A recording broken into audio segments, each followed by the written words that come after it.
ഒരു ദിവസം രാത്രി ഞങ്ങളിങ്ങനെ ഫുഡ് കഴിച്ചുകൊണ്ടിരിക്കുകയായിരുന്നു. പെട്ടെന്ന് ഉമ്മ ചോദിച്ചു, ഞാൻ മരിച്ചു പോയാലേ നിങ്ങളെന്താ ചെയ്യുക?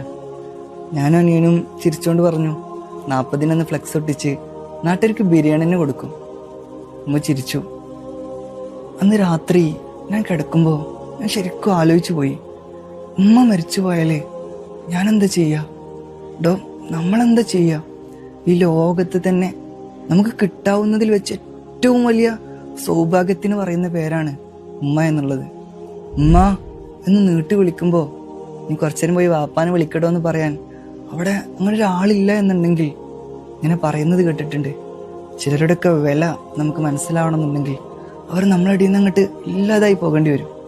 ഉമ്മ ഇല്ലാത്തവരോട് പോയി ചോദിക്കണം, ഉമ്മയുടെ വില എന്താണെന്ന് അവർക്കേ അറിയൂ. കുറച്ചൊക്കെ വലുതായാൽ പക്ഷെ നമുക്ക് തോന്നും ഈ കാര്യങ്ങൾക്കൊക്കെ നമ്മൾ മതി, ഒന്നുമില്ലെങ്കിലും കുഴപ്പമില്ലാന്ന്.